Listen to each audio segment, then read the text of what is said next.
Alors en fait, on a créé un rayon librairie jeunesse de toutes pièces quand on avait la librairie qui faisait la petite librairie de 45 mètres carrés. Et puis petit à petit, au fil des années, on a vu que les clients étaient très intéressés, qu'il y avait de plus en plus d'enfants, de parents.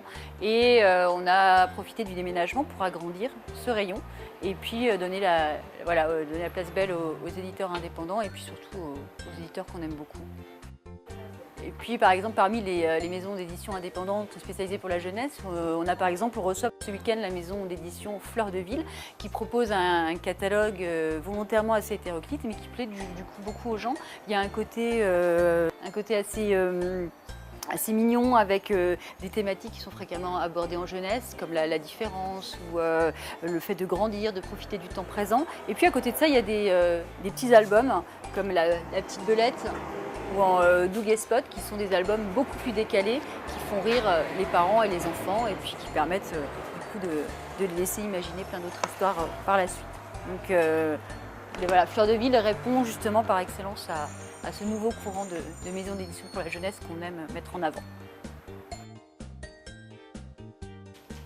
Alors, pourquoi j'aime dessiner pour la littérature jeunesse? Moi, c'est un univers, la littérature jeunesse, où on peut se permettre beaucoup de choses en termes de dessinateur. On peut se permettre de faire des formes très simples, très compliquées, très colorées. Moi, j'ai un univers très coloré et j'aime mettre de la couleur, des couleurs vives et pop un peu partout.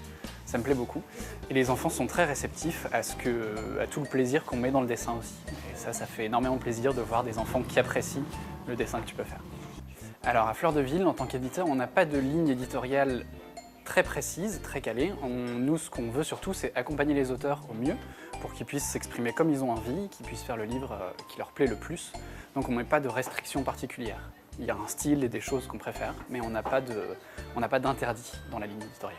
Ce qui est important chez nous, c'est qu'il y ait un message derrière, que ce soit un message important, un message léger. On veut toujours transmettre quelque chose. On ne fait pas un livre gratuitement, en tout cas pas chez nous. Et après, le message, c'est aux auteurs de l'apporter, qui est quelque chose qui puisse faire grandir les enfants. Dans la belette, donc une belette très chouette, c'est l'histoire de Lucette qui fait énormément de bêtises. Nous, pour le coup, là, c'est un message qui est un peu plus léger et qui a quand même son importance parce que ça s'adresse aux tout petits.